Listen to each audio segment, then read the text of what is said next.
Students, welcome to the online classes. I'm your English teacher, Mr. Arup. Do you remember what we did in the last class? Perhaps. So we will carry on reading the next paragraphs followed by explanations. Today, I will read another paragraph and explain it. Be ready, students. Do you remember the story we were doing? It is the little girl. Okay, so let's start it. Our last explanation was that the father remarked that Kezia was looking like a brown owl. She felt very feared and frightened to hear her father calling her a brown owl. Now, the next paragraph. One day, when she was kept indoors with a cold, her grandmother told her that father's birthday was next week and suggested she should make him a pincushion for a gift out of a beautiful piece of yellow silk. Explanation. Students, we realize that the grandmother was trying her best to create a good relationship between Kezia and her parents. So, one day, she reminded Kezia that her father's birthday was in the next week, and she suggested that she should prepare a good gift for her father on his birthday. The grandmother told Kezia that she could make a pincushion and gift it to her father on the occasion of his birthday. Students, do you know what a pincushion is? It is a small pad for holding pins. You must have seen such a thing which hold wall pins, and that is a pincushion. The grandmother said that Kezia could make the pincushion out of a beautiful piece of yellow silk. The next paragraph. Laboriously, with a double cotton, the little girl stitched 3 sides. But what to fill it with? That was the question. The grandmother was out in the garden, and she wandered into mother's bedroom to look for scraps. On the bed table, she discovered a great many sheets of fine paper, gathered them up, tore them into little pieces, and stuffed her case, then sewed up the fourth side. Scraps here means small pieces of papers. Explanation. Kezia was encouraged by the idea of the grandmother. She started collecting things to make the pincushion to be gifted to his father on his birthday. She collected cottons, doubled them, and stitched them from 3 sides. But she needed something more to fill the pocket. When her grandmother was out in the garden, she went into her mother's bedroom, looking for some pieces of paper so that she could fill the pocket. On the bed table, she found some sheets of fine paper. She tore the papers into small pieces and started stuffing them into the pocket of the pincushion. Then she shooed them out. It was ready, only few things were left to be done. The next paragraph. That night there was a hue and cry in the house. Father's great speech for the Port Authority had been lost. Rooms were searched, servants questioned. Finally, mother came into Cassia's room.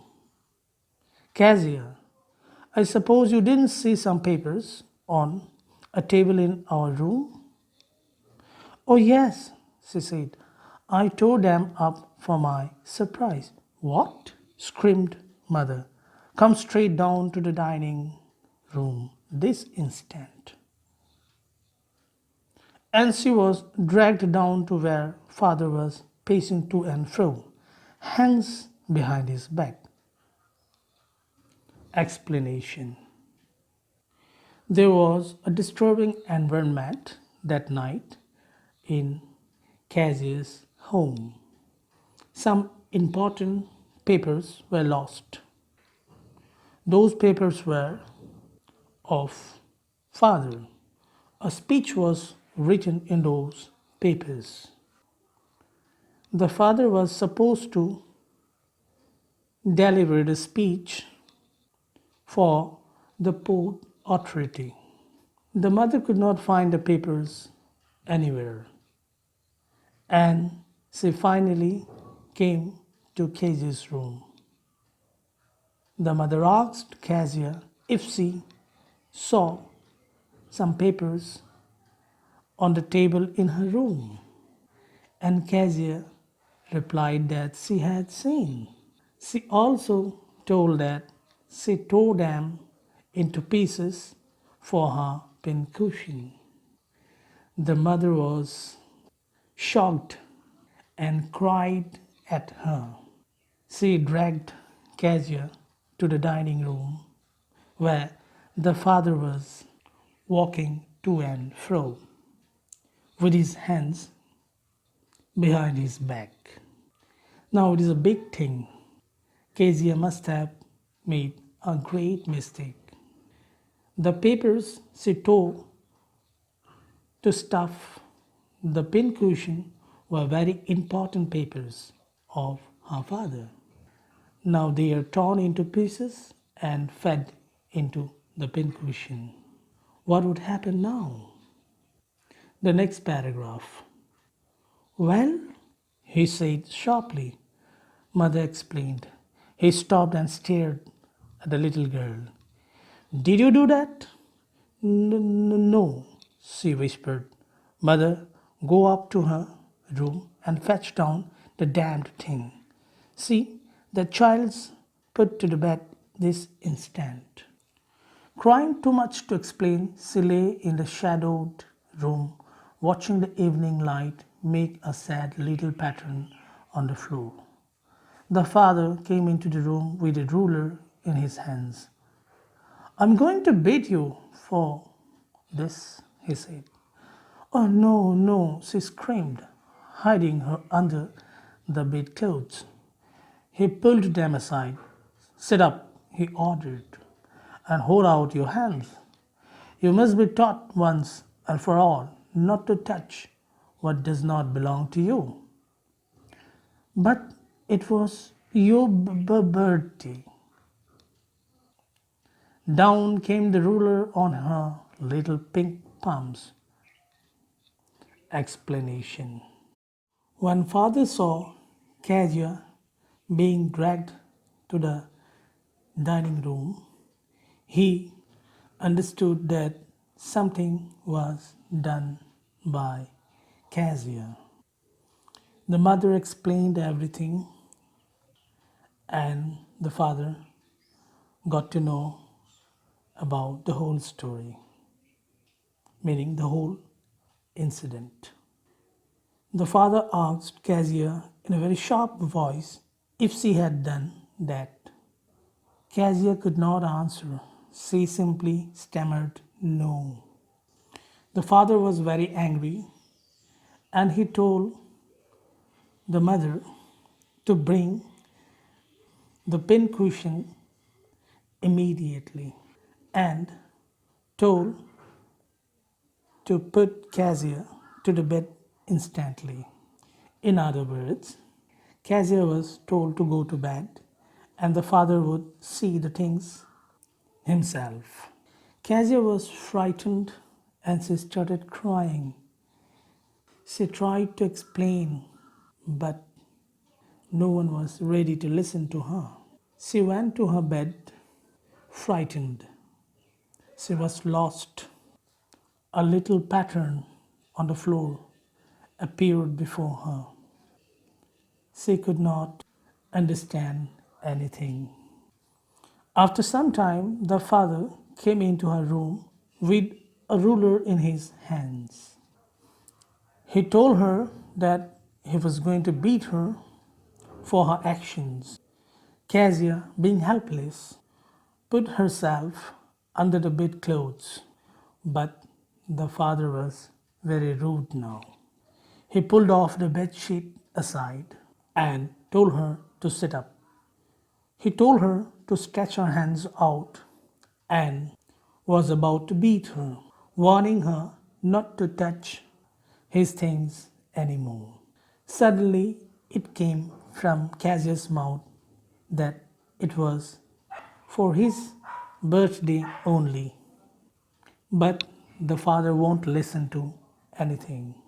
He put the ruler on the little pink palms of Kezia and told her that this will teach her a lesson for her whole life. In fact, this would teach her a lesson for her whole life not to touch anything of her father. Students, it is really very sad to see Kezia's situation. Let's move on to the next paragraph. Hours later, when grandmother had wrapped her in a shawl and rocked her in the rocking chair, the child clung to her soft body. What did God make fathers for? She shouted. Here is a clean hanky, darling. Blow your nose. Go to sleep, pet. You will forget all about it. In the morning, I tried to explain to father, but he was too upset to listen tonight.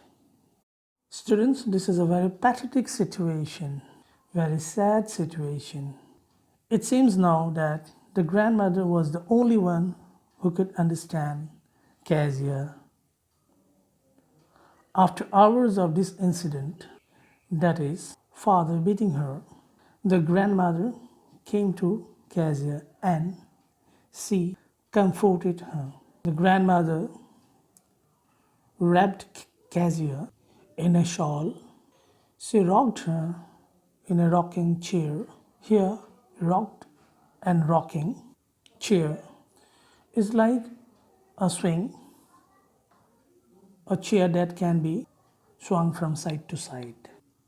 In this way, the grandmother was trying to comfort Kezia. But what happened next was very strange. Kezia put a very difficult question. Kezia put a very difficult question. She asked her grandmother why God made fathers for. What purpose did He made? For what purpose God made father? This is a very big question, a question that cannot be put by a little girl like Kezia. The grandmother did not have a right answer to this question at that particular point of time. She simply said that things would become alright. Kezia should go to bed now. And she also informed her that she had talked to the father. Everything would be alright by the next morning. The father was very angry and upset that night, so everything would become alright the next morning.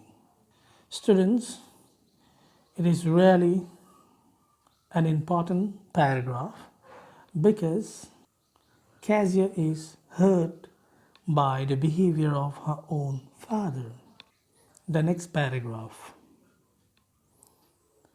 But the child never forgot. Next time she saw him, she quickly put both hands behind her back, and a red color flew into her cheeks. This is a small paragraph, and here the writer again comes and says that the beating of the father had a great impact on Kezia. Whenever she saw her father, she used to take her hands back, not to be allowed to be beaten again. Next paragraph. The McDonalds lived next door. They had 5 children. Looking through a gap in the fence, the little girl saw them playing tag in the evening. The father with the baby Mao on his shoulders, 2 little girls hanging on to his coat pockets, and round flower beds shaking with laughter. Once she saw the boys turn the hose on him, and he tried to catch them, laughing all the time. Students, this paragraph starts with a subplot. If you remember, I told you plot is the main story, subplot is a story related to the main story.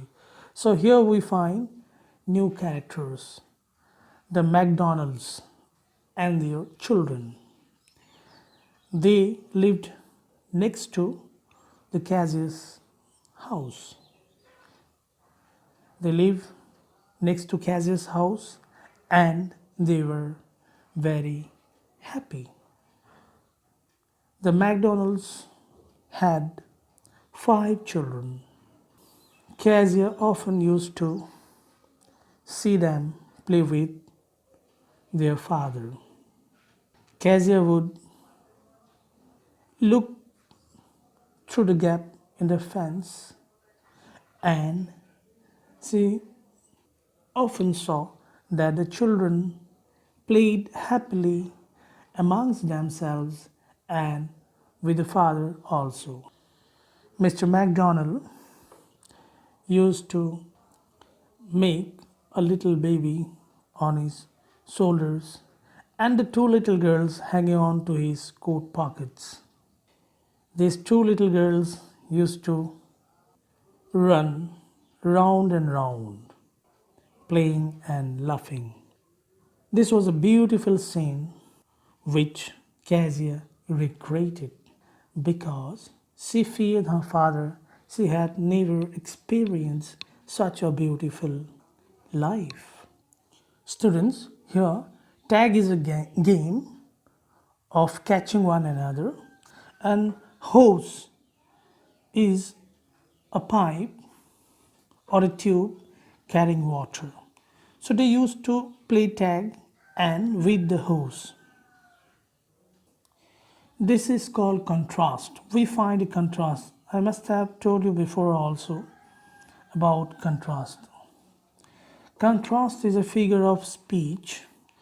It shows the difference between two situations, maybe sometimes, and sometimes two characters, or sometimes thoughts. Here we find that the McDonalds lived very happily.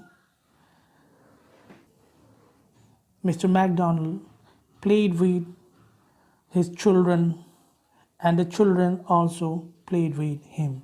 But in the case of Kezia, we find that she feared her father a lot, and her father cared very less for her. Children, I would like to stop here for today. I will be giving you a writing of what we have already discussed. Thank you so much.